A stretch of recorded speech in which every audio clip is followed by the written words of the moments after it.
तो चलो बच्चों, कहते हैं ना कि कितना ही उड़ लो लेकिन अपनी उसको नहीं भूलना चाहिए, वैल्यूज को। तो आज वापस मैं ट्रेडिशनल मेथड पे आ चुका हूँ, क्योंकि यहाँ पे मेरे को लगा कि कुणाल आएगा तो मैं बोर्ड पे पढ़ाऊंगा। कुणाल ने तो मुझे धोखा दे दिया, कुणाल आया ही नहीं यार। सर आर्यन ने मना कर दिया सर, क्या करूं मैं? नहीं यार, ये गलत बात है ये, वरना मैं भी आके अपना सिस्टम लेके आता ना।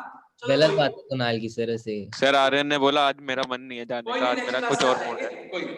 अच्छा, अब एक बात बताइए, लास्ट क्लास जो हमने की थी उसमें आपको सब कुछ समझ, लास्ट चैप्टर जो हमने किया था सब कुछ समझ में आ गया?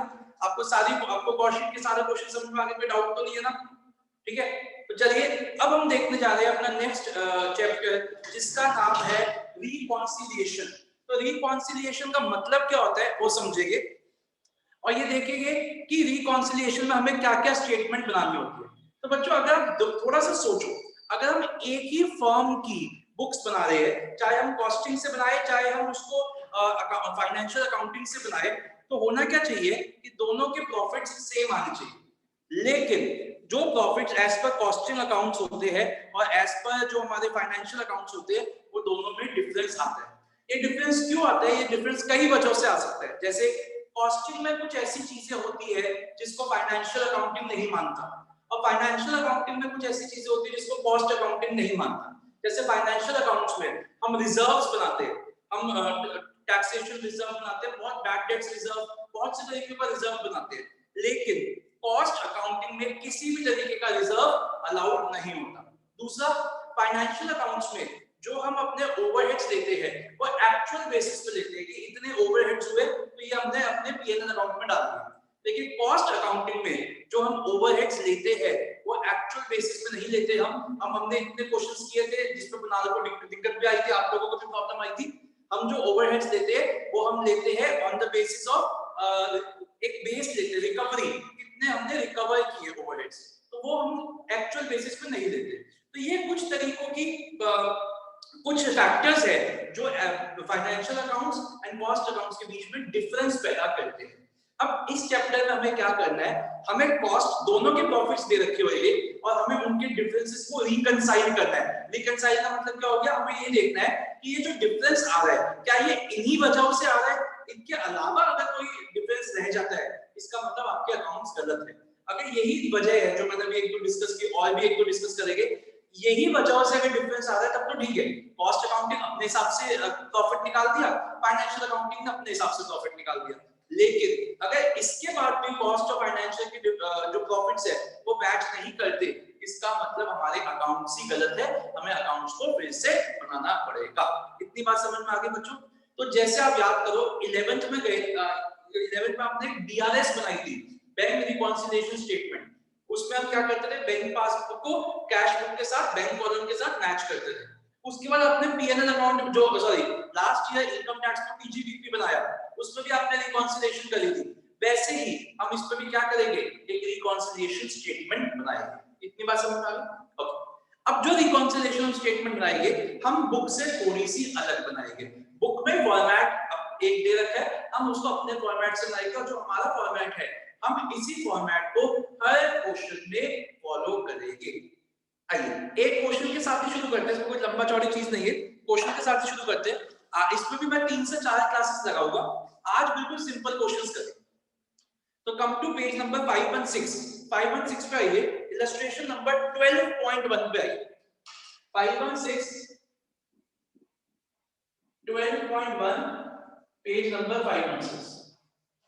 आइए रीड करते हैं। From the following figures prepare a reconciliation statement।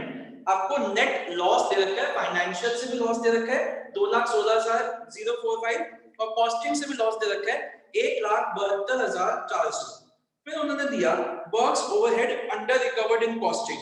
ठीक है, आगे देखते हैं। एडमिनिस्ट्रेशन ऐसे बहुत सारे खर्चे दे रखे हैं, इनको करें। अच्छा बच्चों, एक चीज हमेशा याद रखना, आप किसी से भी शुरू कर सकते हो। अगर दोनों के लॉस दे रखे, दोनों के प्रॉफिट या लॉस दे रखे हैं, कॉस्टिंग के भी फाइनेंशियल के भी, तो आप किसी से भी स्टार्ट कर सकते हो। और अगर एक का दे रखा है और बोला है हमें खुद निकालना है दूसरे का कॉस्ट प्रॉफिट या लॉस, किसी का भी दे रखा है फाइनेंशियल या कॉस्टिंग का, जिसका दे रखा है उससे स्टार्ट कर। अगर दोनों के ही दे रखे हैं तो आप अपनी मर्जी से आप इस क्वेश्चन को कॉस्टिंग से भी स्टार्ट कर सकते हो और इस क्वेश्चन को फाइनेंशियल से भी स्टार्ट कर सकते हो। एक चीज हमेशा ध्यान रखना, जिससे स्टार्ट कर रहे हो उसी में आप प्लस माइनस कर सकते हो।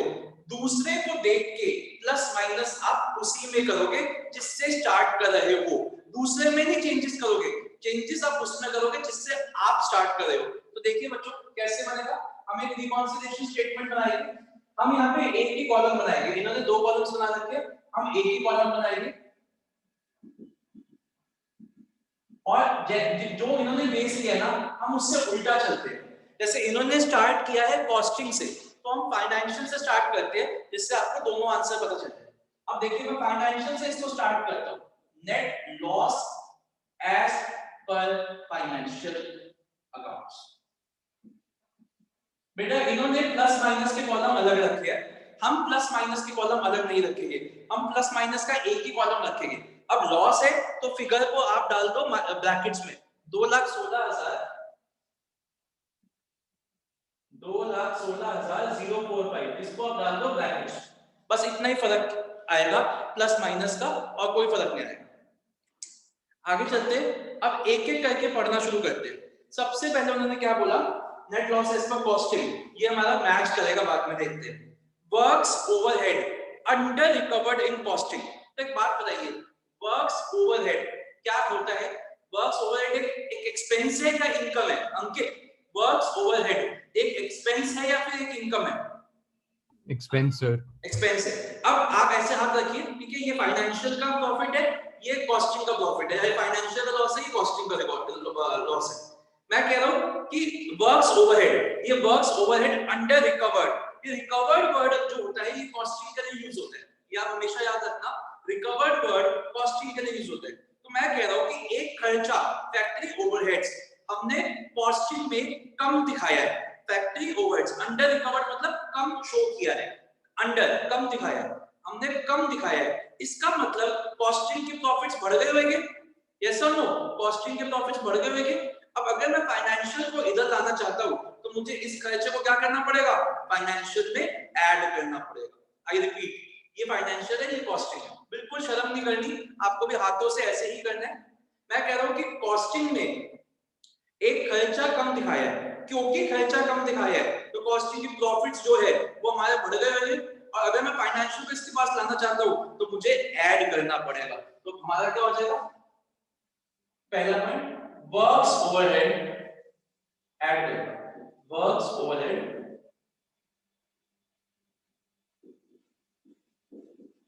Under recovered in cost. तो कितना कम दिखाया हमने, 3120 को हम ऐड करें सर। हाँ जी बेटा।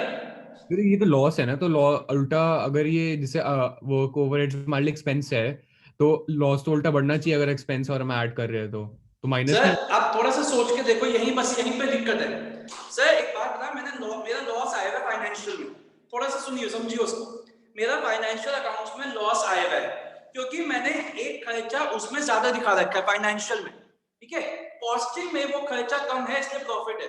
अब उस खर्चे को अगर मैं फाइनेंशियल में खर्चा ज्यादा दिखा रखा है, अगर मैं उसको कम करूंगा मतलब ऐड करूंगा तो वो कम, तो मेरा जो लॉस है वो कम हो जाएगा कि नहीं होएगा?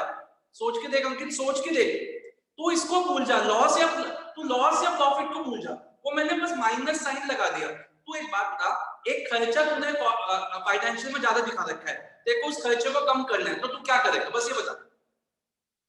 ऐड बैक ही करूंगा, बस ऐड करेगा। तो इसको तू बिल्कुल कंफ्यूज मत हो कि सर वो तो लॉस है या प्रॉफिट है, तू मेरे को बस ये बता, एक खर्चा तूने ज्यादा दिखा रखा है, उस खर्चे को कम करने के लिए क्या करना पड़ेगा, ऐड करना पड़ेगा, क्योंकि तूने माइनस ज्यादा कर रखा है। अच्छा मतलब इसमें प्रॉफिट लॉस से फर्क नहीं पड़ता चाहे प्रॉफिट रिकंसाइल कर रहे हैं लॉस कर रहे हैं? सर वो क्यों, प्रॉफिट एंड लॉस में कोई अपना भी आ जाएगा ना, मैंने उसको माइनस साइन में रखा है ना, जब मैं उसको शुरू करूंगा तो मैं -216 करूंगा, -216 प्लस 3120। ठीक है, डन सर, डन। समझ आ गया? Yes sir. ओके चलिए आगे चलते हैं। Administration overheads recovered in access, मतलब कॉस्टिंग का एक खर्चा, एडमिनिस्ट्रेशन ओवरहेड्स मतलब ऑफिस ओवरहेड्स, वो हमने ज्यादा दिखा दिया कॉस्टिंग में। देखो ये फाइनेंशियल है, ये कॉस्टिंग में एक खर्चा ज्यादा दिखा दिया, इसका मतलब कॉस्टिंग का प्रॉफिट्स कम हो गए, ठीक है।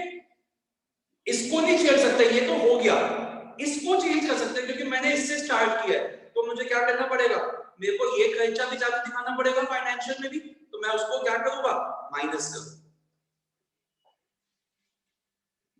Less administration overheads. तो सर इसका मतलब ये हुआ ना कि मतलब जो कॉस्टिंग का प्रॉफिट था वो हमारा कम हो गया था क्योंकि हमने खर्चा एग्जैक्टली, आपको हर चीज का इफेक्ट प्रॉफिट पे देखना है, बिल्कुल सही। कॉस्टिंग का इसीलिए प्रॉफिट क्योंकि हमारा प्रॉफिट कम कम हो, हो गया था तो इसीलिए हम जो है इसका भी प्रॉफिट कम कर देंगे तो हाँ, इसलिए फाइनेंशियल का प्रॉफिट भी कम करे, ऐसे बिल्कुल। Administrative overheads recovered in excess. Aryan समझ में आ रहा है? हाँ जी हाँ सर। जी आर्यन। हाँ जी sir. Nimesh? Yes sir. Okay, आगे चलते हैं। अब देखो डेप्रिसिएशन दोनों की दे रखी है। डेप्रिसिएशन एक खर्चा होता है, फाइनेंशियल में डेप्रिसिएशन फाइनेंशियल में दिखा रखी है 11,200 और वही खर्चा कॉस्टिंग में दिखा रखा है 12,500। इसका मतलब डिफरेंस कितना हो गया इनका? इनका डिफरेंस हो गया 1,300 रुपए का, ठीक है। इसका मतलब कॉस्टिंग में 1,300 रुपए का खर्चा कम दिखाया है, सॉरी फाइनेंशियल में 1,300 रुपए का खर्चा कम दिखाया है, 1,300 में एक खर्चा 1,100 का दिखाया है, वही खर्चा कॉस्टिंग में 12,500 का दिखाया है। इसका मतलब 1,300 का खर्चा कॉस्टिंग में कम दिखाया है, सॉरी फाइनेंशियल में। तो हमें क्या करना पड़ेगा, फाइनेंशियल में उस खर्चे को अब दिखाना पड़ेगा। मैं इसको दिखाता हूं, देखिए कॉस्टिंग में एक खर्चा 12,500 का दिखाया, ठीक है, फाइनेंशियल में वो खर्चा 11,200 का दिखाया। अब ये इधर लाने के लिए क्या करना पड़ेगा, जो डिफरेंस है वो माइनस करना पड़ेगा।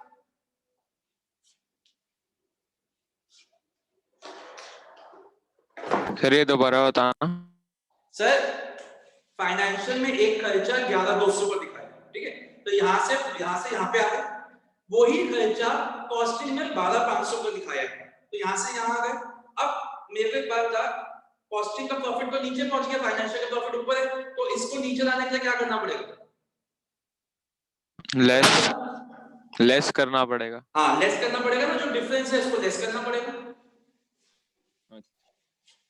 Less depreciation shown in excess in costing।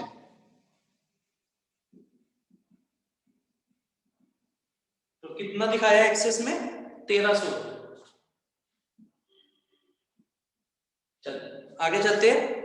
Interest received but not included in costing. देखो फाइनेंशियल में एक इनकम, इंटरेस्ट रिसीव्ड एक इनकम है, वो दिखा दी, इसका मतलब फाइनेंशियल के प्रॉफिट्स बढ़ गए, कॉस्टिंग में वो दिखाई नहीं, इसका मतलब कॉस्टिंग के प्रॉफिट्स नीचे है। अब इसको तो मैं छेड़ नहीं सकता, इसको छेड़ सकता हूं, तो अब इसको क्या करना पड़ेगा, इसको वापस मेरे नीचे लाना पड़ेगा। यस और नो? आगे समझ आ रहा है? ये हाँ जी, सर आगे। बीआरएस की तरह ही तो है ना, ऑलमोस्ट बीआरएस की तरह ही है। क्या कह रहे हो? जैसे बीआरएस होता था 11th से बिल्कुल 12th। बिल्कुल सेम वही चीज है। Less interest received not shown in costing.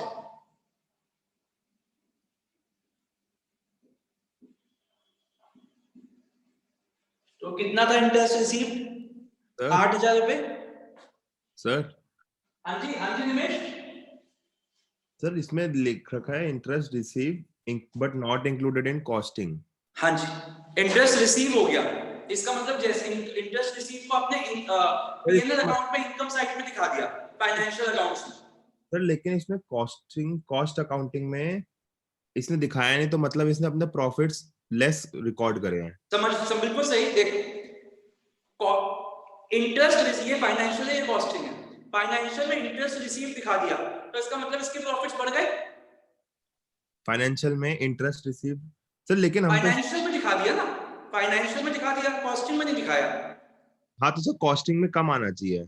हाँ कॉस्टिंग में कम है ना, तो अब मुझे क्या करना पड़ेगा, फाइनेंशियल से स्टार्ट कर रखा है, फाइनेंशियल को कॉस्टिंग तक लाने के लिए मुझे क्या करना पड़ेगा, लेस। हाँ तो वही तो किया, वही तो किया। चल आगे चलते हैं। Obsolescence charge loss charge in financial. एक लॉस है जिसको फाइनेंशियल में दिखा दिया, आप देखो ये फाइनेंशियल है, कॉस्टिंग है, एक लॉस को फाइनेंशियल में दिखा दिया, इसका मतलब लॉस नीचे हो गया, प्रॉफिट कॉस्टिंग में दिखाया नहीं, इसको तो माइनस कर सकते, इसको क्या करें, एड, एक लॉस फाइनेंशियल में दिखा दिया, ठीक है, प्रॉफिट कम हो गए। अब मुझे क्या करना पड़ेगा, वापस अगर कॉस्टिंग पे पहुंचना है तो उसको ऐड बैक कर,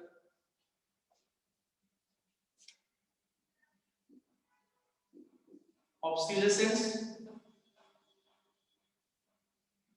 लॉस नॉट शोन। पर सर जैसे ऊपर वाले में तो लिखा हुआ है कि नॉट इंक्लूडेड इन कॉस्टिंग, इसमें तो जैसे लिखा हुआ है नहीं स्पेसिफिकली। लिखा हुआ तो है obsolescence loss charge in financial लिखा है ना, इसका मतलब फाइनेंशियल में दिखा दिया, कॉस्टिंग में नहीं दिखाया। ठीक। चल तो ये कितना है, ये है 5700। आगे चलते हैं, income tax provided in financial books. Income tax loss एक एक्सपेंस होता है, फाइनेंशियल बुक्स में दिखा दिया एक्सपेंस, इसका मतलब प्रॉफिट कम हो गया, कॉस्टिंग में दिखाया नहीं वो खर्चा, तो वापस हमें क्या करना पड़ेगा, add income tax not provided in costing,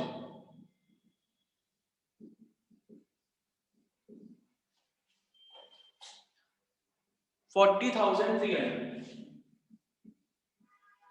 आगे चलते हैं, बैंक इंटरेस्ट फाइनेंशियल में बैंक इंटरेस्ट क्रेडिट हो गया, बैंक इंटरेस्ट क्रेडिट हुआ मतलब इनकम बढ़ गई, प्रॉफिट बढ़ गया, कॉस्टिंग में हुआ नहीं, तो अब मुझे क्या करना पड़ेगा, minus bank interest credited in financial accounts.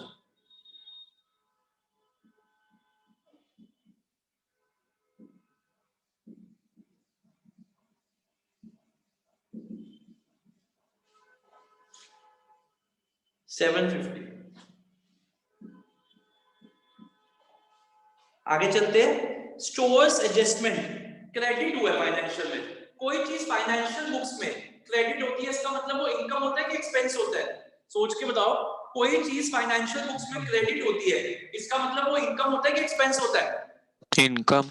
Income. अब एक इनकम दिखा दी है फाइनेंशियल में, इसका मतलब प्रॉफिट बढ़ गए, कॉस्टिंग तो वहीं का वही है, तो क्या करना पड़ेगा, माइनस, तो स्टोर्स एडजस्टमेंट को माइनस करना पड़ेगा।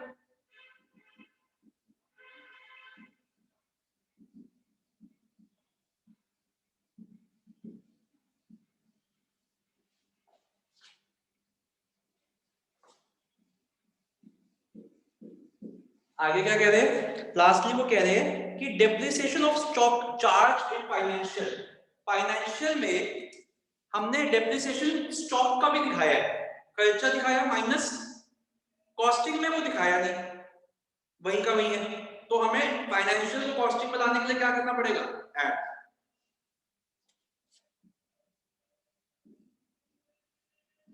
Depreciation of stock not charge to costing.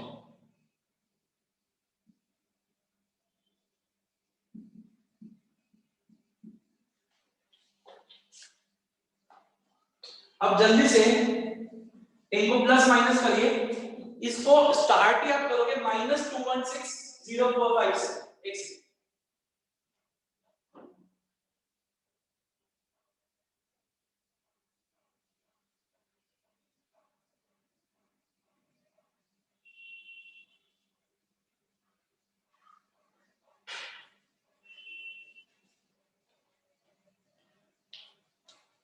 जल्दी से प्लस माइनस करिए, इसको स्टार्ट करेंगे -216045, तो 216045 के आगे माइनस, सॉरी 216045 के आगे माइनस लगा दीजिए, फिर प्लस माइनस करते रहिए।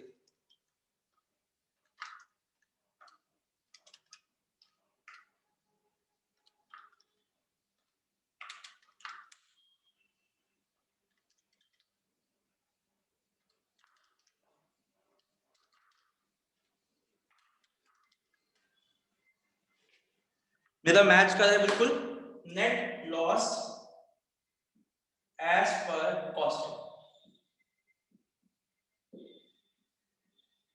172400।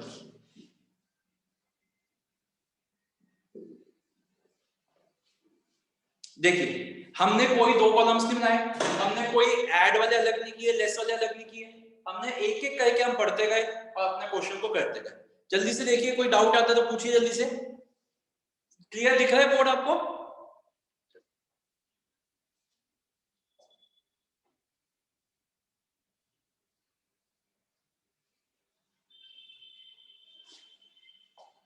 हो गया?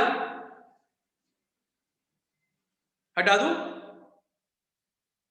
आर्यन अंकित का हो गया, आर्यन हटा दूं? कुणाल का भी हो गया, आर्यन का? निमिष का भी हो गया, आर्यन का नहीं हुआ क्या? हाँ जी आर्यन बोलो तो। नाराज हो गया सर। आर्यन नाराज हो गया, वो कह रहा है कि सर आप यहाँ क्लास ले रहे हो, मुझे तो आपने बुलाया नहीं, सिर्फ कुणाल को बुला दिया आपने। चलो अब नेक्स्ट क्वेश्चन करते हैं। Come to question number 12.3।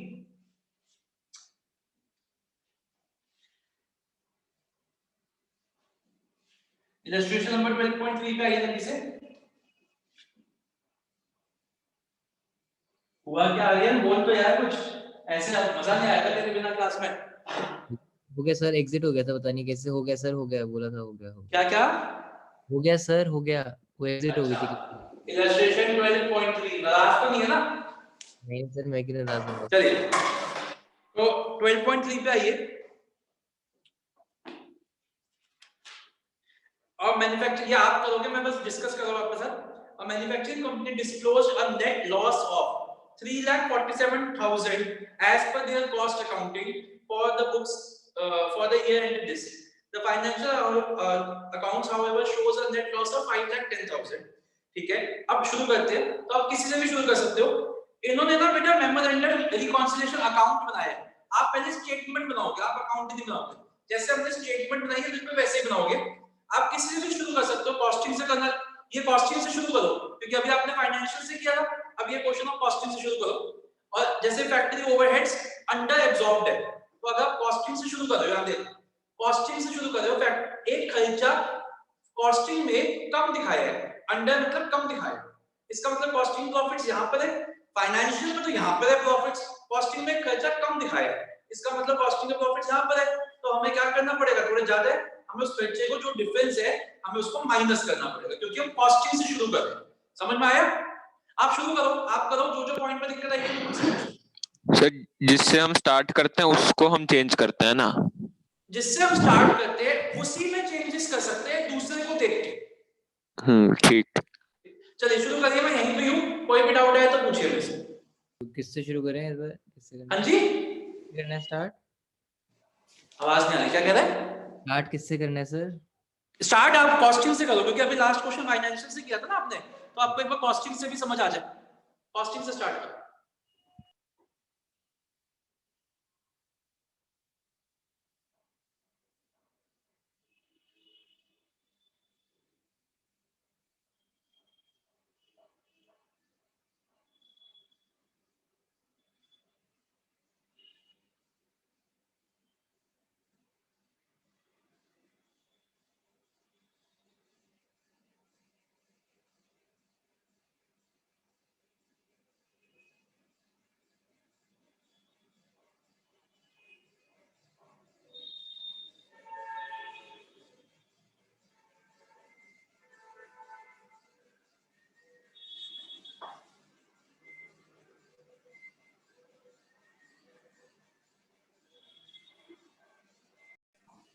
हाँ जी बेटा अंकित।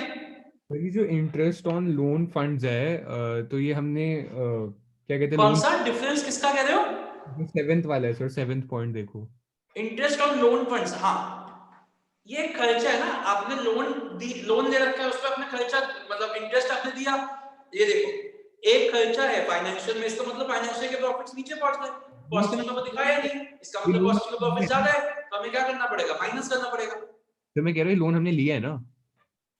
हाँ कंपनी ने लिया है। अच्छा ओके, देखो बच्चों, जब तक ये ना लिखा हो ना कि इंटरेस्ट आपने लोन आपने दिया है, तो आप हमेशा लेके चलोगे कि लोन लिया गया है, इंटरेस्ट आपको पे किया है। ठीक है सर।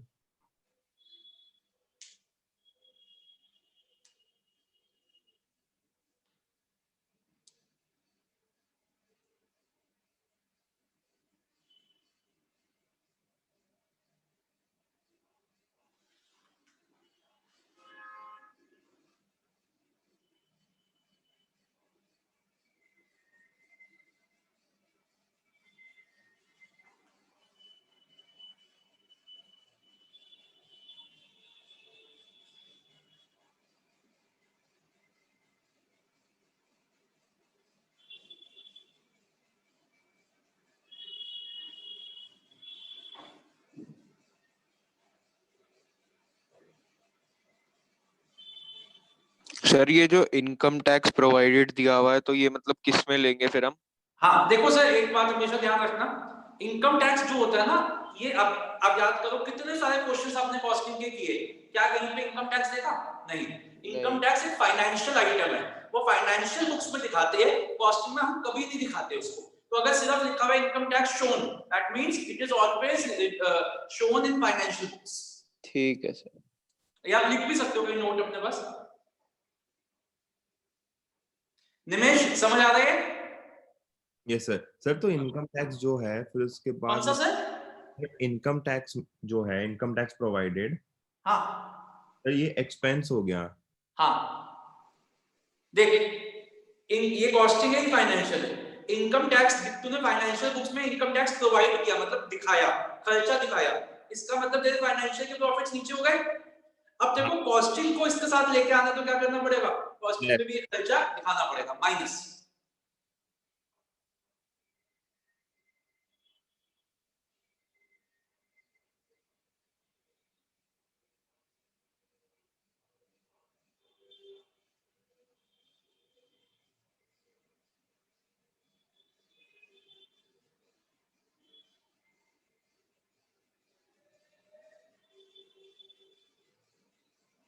सर वो लोन वाला क्या बताया था आपने कि क्या अज्यूम करते हैं? जैसे इसमें लिखा हुआ है ना, इंटरेस्ट ऑन लोन, एक minute, interest on loan funds. अब ये नहीं पता कि लोन लिया कंपनी ने, लिया है कि दिया है। अब वो इंटरेस्ट मिला है कि दिया है, पे किया है, ये नहीं पता चल रहा। क्लियर? तो मैंने ये बोला था कि जब तक लिखा ना हो ना interest received on loan, that means आपने हमेशा लोन लिया है, क्योंकि बिजनेस में लोन लेना is a common practice, loan देना is not a common practice. तो इसका मतलब क्या है कि लोन लिया है, और इंटरेस्ट ऑन लोन मतलब इंटरेस्ट ऑन लोन दिया है आपने, एक एक्सपेंस है।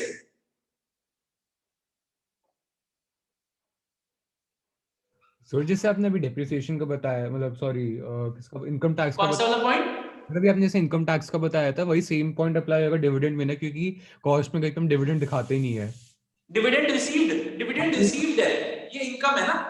हाँ फाइनेंशियल अकाउंटिंग में एक इनकम दिखाई तो ये बढ़ गई। हाँ, डिविडेंड हमेशा आपका फाइनेंशियल का होता है, मतलब अगर यही। ना लिखा हो। हाँ, ठीक है सर, हो गया। ये पॉइंट क्वेश्चन है ना। हाँ जी, डिविडेंड रिसीव्ड, इनकम टैक्स, ये जो चीजें है ये फाइनेंशियल में दिखाई जाती है, कॉस्टिंग में तो दिखाते ही नहीं कहीं हम।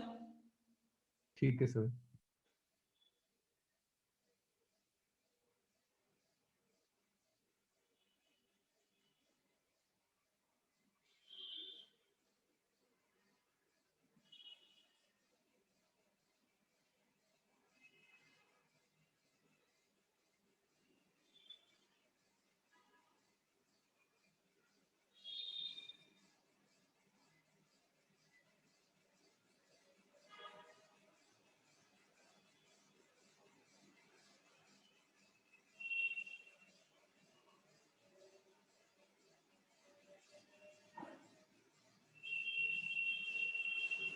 हो गया, स्टेटमेंट बन गई। 2 मिनट सर। हाँ, अंकित ने कर दिया है, जल्दी से करिए सब, जिसका हो जाए एक बार हैंड रेज कर देना, मतलब हाई हाई फाइव कर देना।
हो गया। निमेश, कुणाल और अंकित का हो गया, निमेश और आर्यन आपका हुआ? सर 2 मिनट सर कर रहा हूँ अभी। आर्यन तेरी आवाज नहीं आती, जल्दी थोड़ा तेज बोल। हाँ कर रहा हूँ सर, 1 मिनट दो। करो करो, कोई नहीं, करो आराम से। निमेश आपका? सर 1 मिनट बस। हाँ कोई नहीं, आराम से करो, बताते रहो, बस बीच बीच में बोलते रहो, ऐसा लगता है ना कहीं तुम भी कोई अकाउंट खोल के ना बैठ गए हो इंटरनेट पे।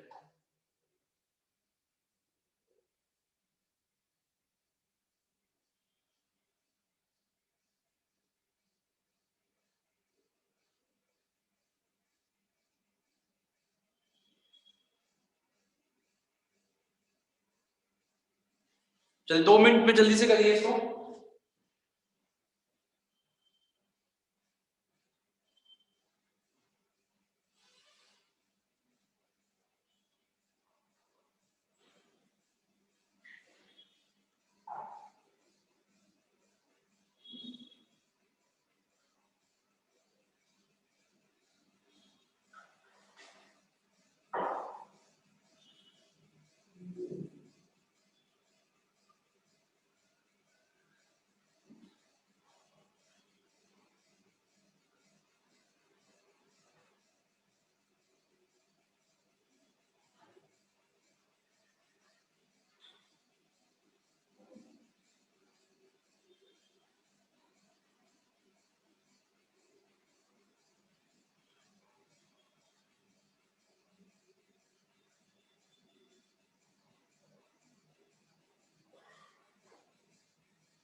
हाँ जी बच्चों, हो गया?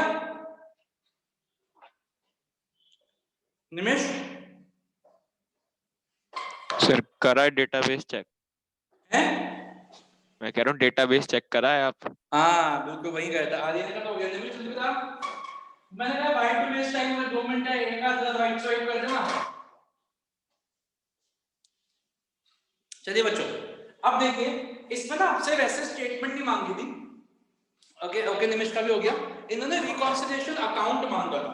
तो जब हम स्टेटमेंट को अकाउंट टीसीएस अकाउंट में शो कर देते हैं तो वो बन जाता है हमारा मेमोरेंडम रिकॉन्सिलिएशन अकाउंट।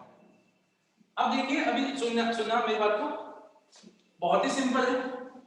हमें पता है क्रेडिट साइड इनकम होती है, प्लस होता है, और ये जो होती है हमारी डेबिट साइड ये नेगेटिव होता है। अगर आपको किसी से भी आप शुरू कर सकते हैं, चाहे आप कॉस्टिंग से शुरू करो, चाहे आप फाइनेंशियल से शुरू करो। अगर आपको जैसे इसमें दे रखा था, अब आपने कॉस्टिंग से शुरू स्टेटमेंट लाइक ना, हम फाइनेंशियल से बनाते हैं, तो फाइनेंशियल का लॉस दे रखा है, net loss as per financial, net loss as per financial accounts. तो कितना ये 510, ठीक है। अब आपको बिल्कुल वही चीज करनी है। अब आपको ये क्वेश्चन फिर से करो, मैं इसी क्वेश्चन को दोनों तरीके से करा रहा हूं, कॉस्टिंग से भी फाइनेंशियल से भी।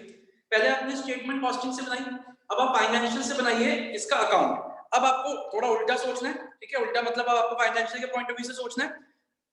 करना क्या है, जो चीजें प्लस होनी है वो आप यहां लिखो ना, और जो चीजें माइनस है आपको माइनस करनी है वो आप यहां लिखो, बस इतना करना है। फिर अगर ये साइड बढ़ी आई, अगर क्रेडिट साइड बढ़ी आई, इसका मतलब net profit as per costing, और अगर डेबिट साइड बढ़ी आई इसका मतलब net loss as per costing, ठीक है। तो जल्दी से शुरू करिए। सेम क्वेश्चन है, पहले हमने कॉस्टिंग के को बेस बना के किया, अब हम फाइनेंशियल को बेस बना के करें।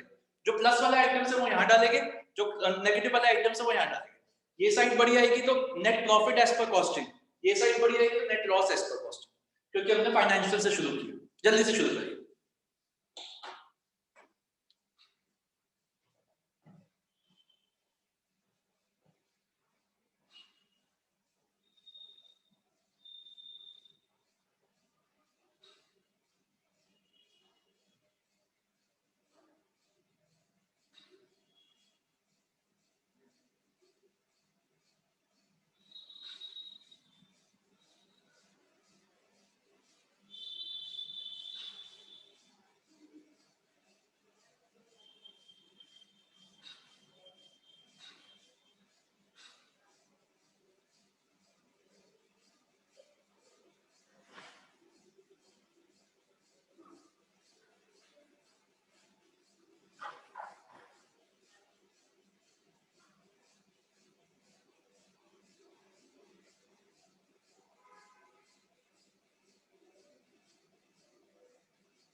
हाँ जी बच्चों, हो गया?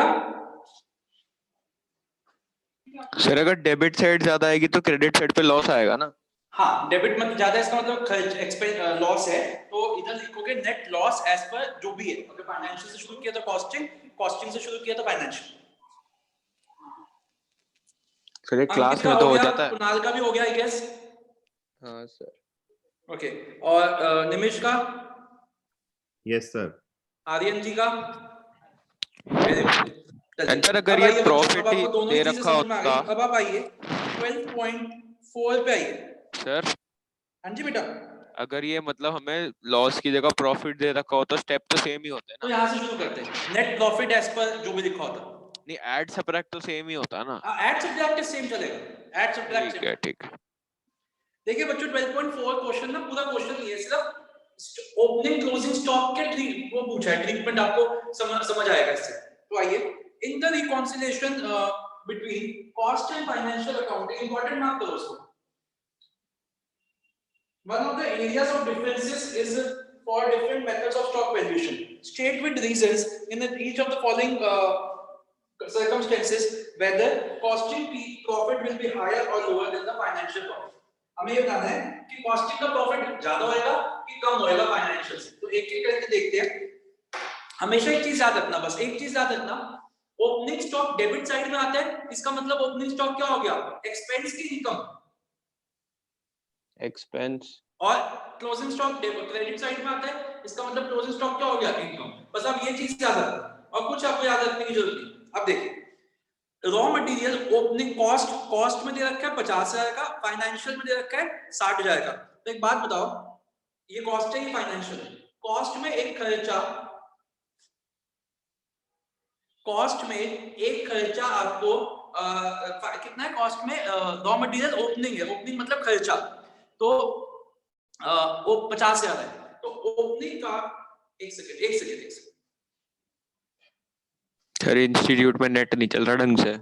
अरे हाँ यार, देख रहा हूँ, सारा नेट आपके पर्सनल वाले पे चल रहा।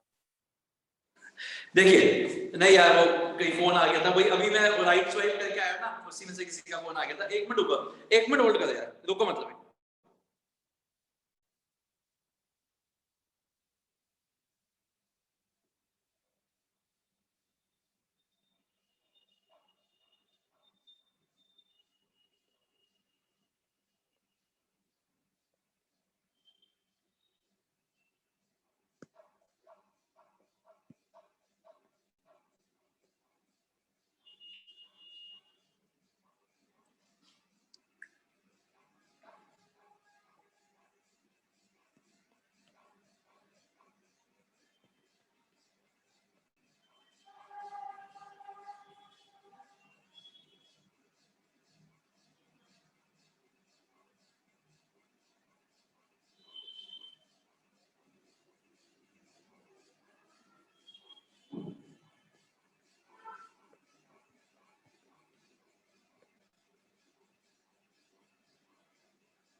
चलिए आइए, हाँ देखिए, कॉस्टिंग में एक खर्चा कम दिखाया है, तो कॉस्टिंग का प्रॉफिट फाइनेंशियल से ज्यादा आएगा कि कम होगा? फाइनेंशियल का खर्चा तो कम, मतलब फाइनेंशियल में खर्चा ज्यादा दिखाया है, प्रॉफिट कम है। कॉस्टिंग में वही खर्चा यहाँ तक दिखाया है, इसका मतलब कॉस्टिंग का प्रॉफिट हमारा ज्यादा होगा। समझ में आ गया?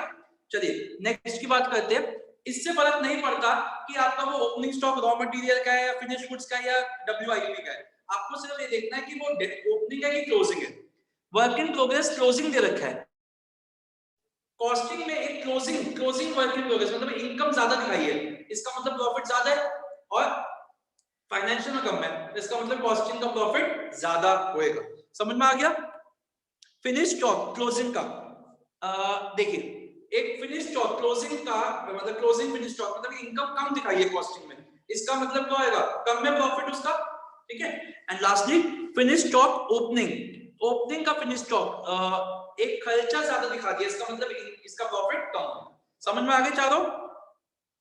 कोई डाउट तो नहीं है कुणाल? सर थर्ड वाला एक बार दोबारा। कौन सा? थर्ड वाला। ओके, फिनिश गुड्स है या क्लोजिंग का फिनिश स्टॉक है, मतलब क्लोजिंग फिनिश स्टॉक है, इनकम कॉस्टिंग में 50 की दिखा रखी है, इनकम कम दिखा रखी है कॉस्टिंग में, इसका मतलब हमारा प्रॉफिट कम होएगा। निमेश आर्यन समझ आ गए? Yes sir. ओके चलिए बच्चों, अब आप जल्दी से मेरे को करके दिखाओ 12.5, जल्दी से 12.5 करके दिखाइए। इसमें ये ओपनिंग क्लोजिंग का कॉन्सेप्ट है।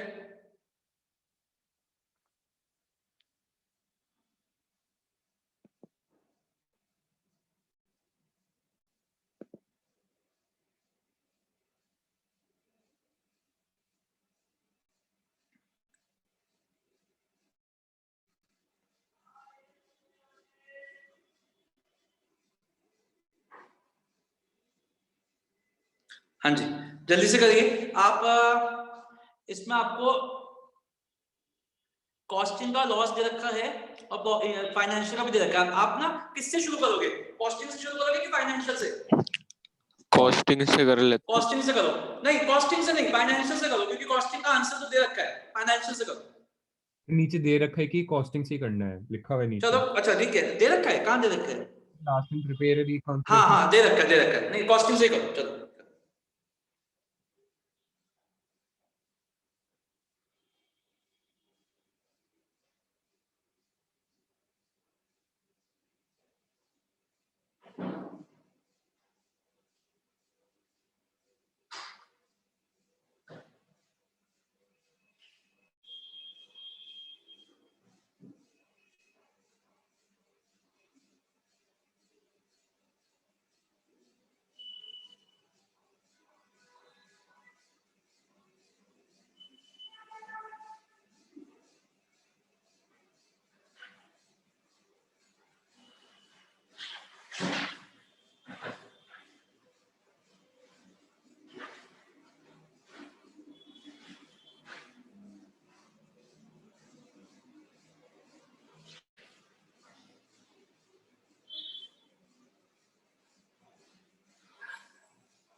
हो गया?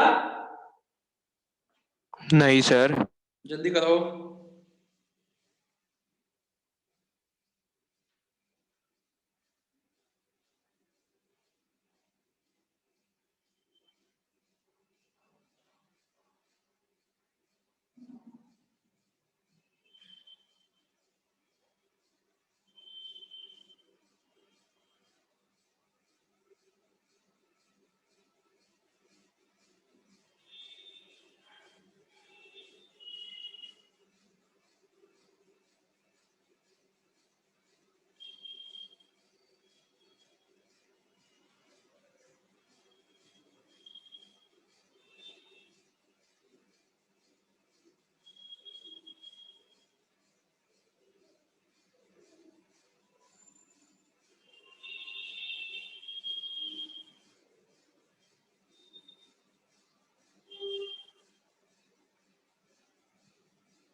सर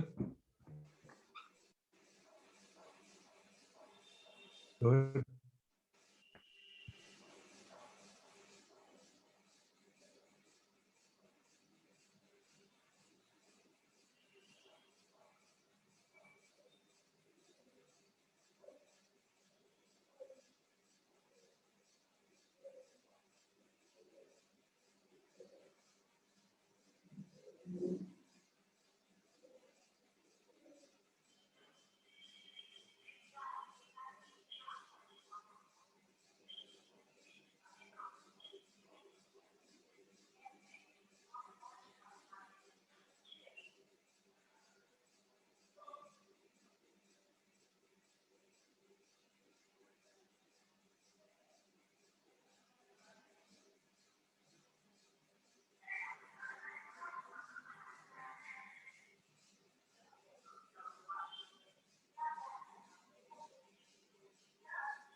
हाँ जी बच्चों जी हुआ।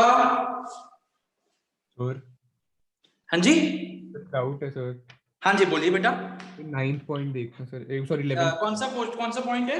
11th या आवाज थोड़ा सा तेज बोल। Sir 11th। हाँ जी, notional rent of own premises charge in cost. Okay देखो, आपने शुरू किससे किया है? कॉस्ट से, है ना। नोशनल रेंट मतलब आपने अपने ही घर की रेंट डाल दिया कॉस्टिंग में, खर्चा दिखा दिया, कॉस्टिंग का प्रॉफिट कम आ गया, फाइनेंशियल में दिखाया नहीं है, इसका मतलब क्या करना पड़ेगा? ऐड करना पड़ेगा, बस खत्म।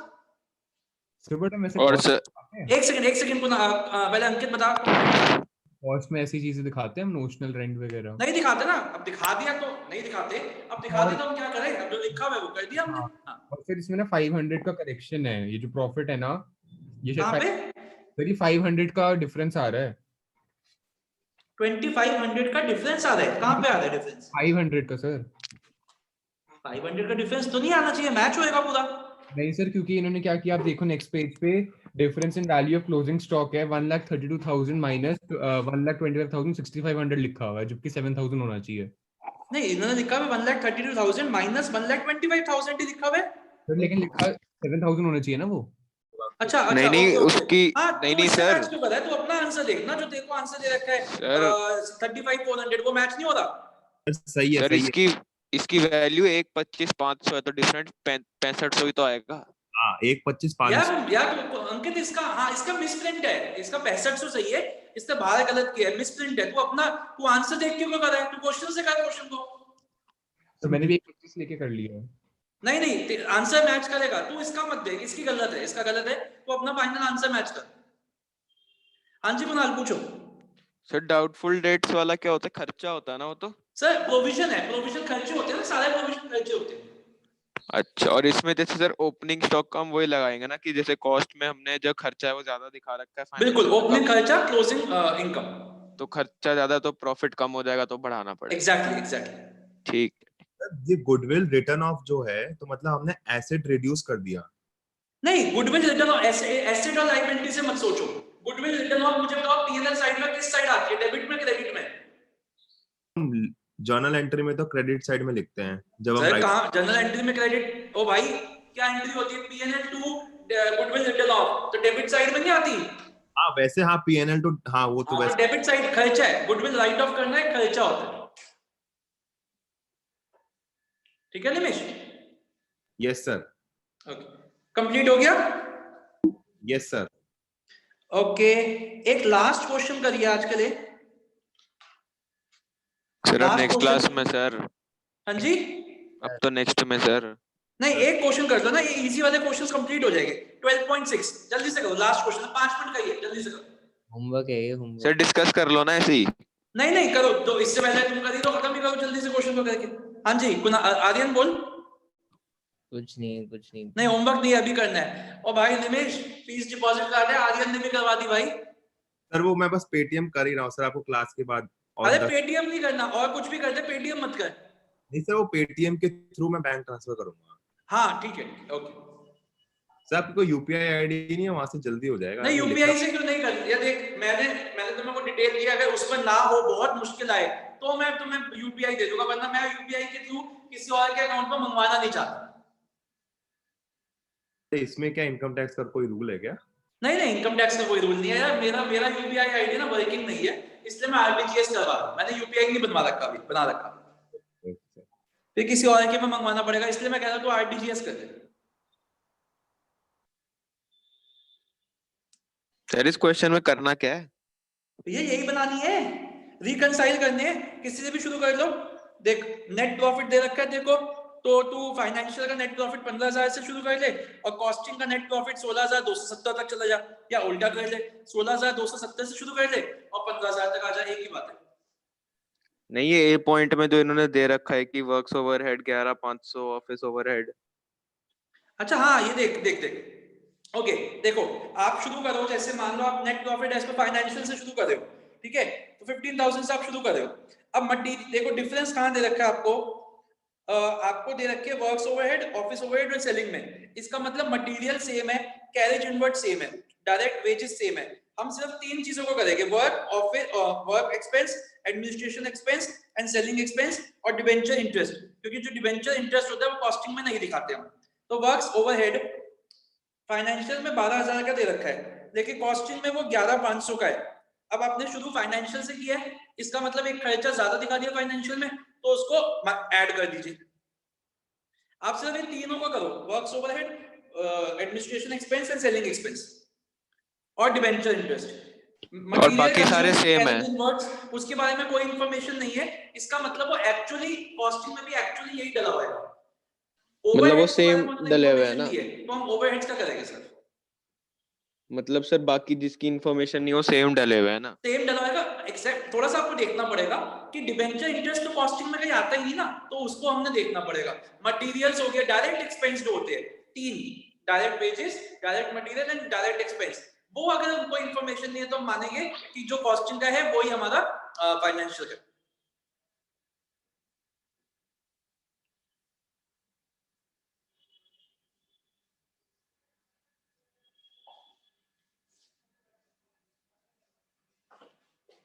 तो सर जैसे वर्क ओवरहेड हमारा फाइनेंशियल में 12,000 है और जी इसमें 11,500 है, तो यानी कि हमारा हाँ। कॉस्टिंग का प्रॉफिट ज्यादा है ना? हाँ कॉस्टिंग का ज्यादा है। अब अगर आपने फाइनेंशियल से शुरू किया तो ऐड कर दो, ऐड और कर अगर आपने देंगे। कॉस्टिंग से शुरू किया तो माइनस कर दो।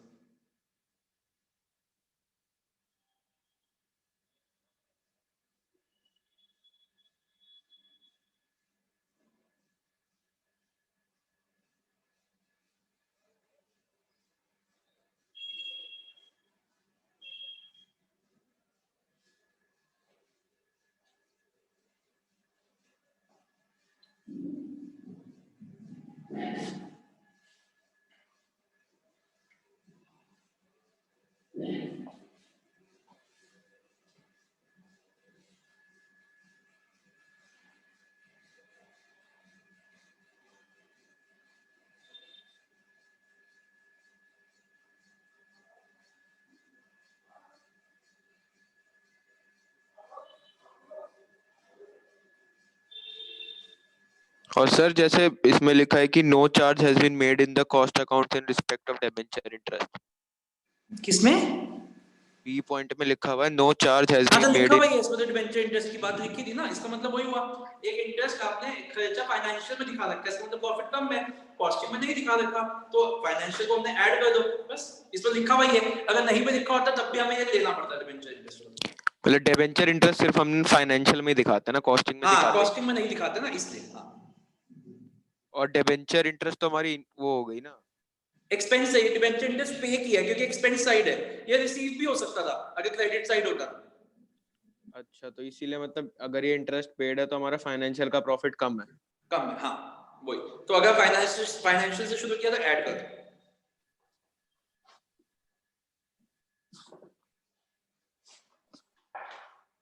सर हाँ जी बेटा निमेश। सर इसमें ये भी सर जैसे इसमें ए और बी पार्ट गिवन है, कौन सा ए और बी पॉइंट? हाँ हाँ बोलो। हाँ तो अगर इसमें अगर मतलब ए और बी, तो इसके अलावा हम ये भी देखते हैं कि हमें इसमें खुद भी दिमाग लगाना पड़ता है इनका, ये देखते हैं कि पीएनएल बिल्कुल, आपको एक बार स्कैनिंग तो करनी पड़ेगी।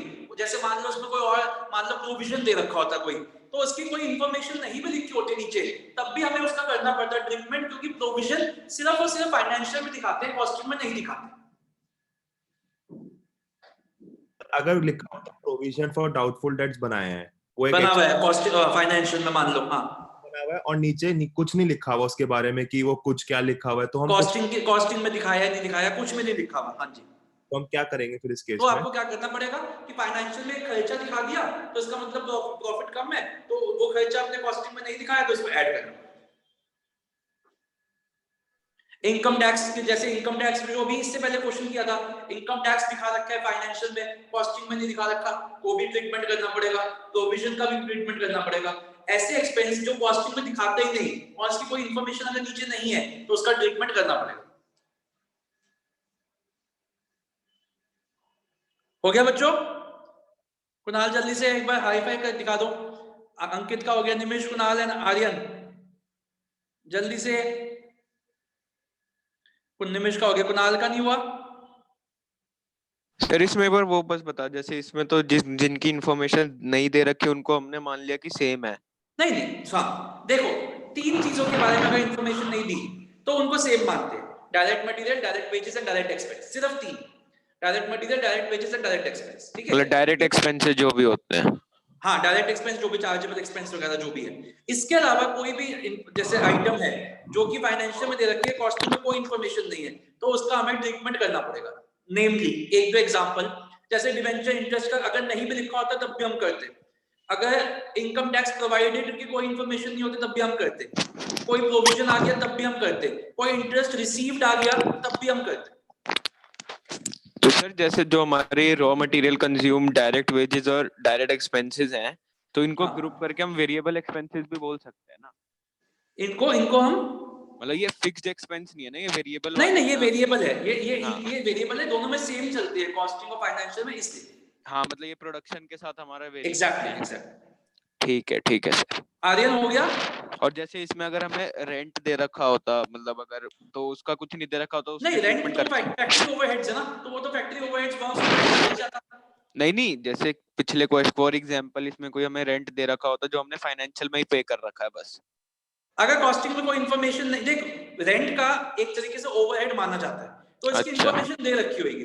अगर नहीं दे रखी तो उस पे साइलेंट रहेंगे हम, उस पे साइलेंट रहेंगे। अच्छा, जैसे अगर डिविडेंड दे रखा होता तो उसकी तो ट्रीटमेंट हम करेंगे, करते हैं। तो करेंगे। ठीक है। आर्यन हो गया? Yes sir. चलिए ओके बच्चों, तो आज की क्लास में यही रोकते हैं। आज हमने 4-5 क्वेश्चंस किए, बहुत बेस बनाया, हमने इजी क्वेश्चंस किए।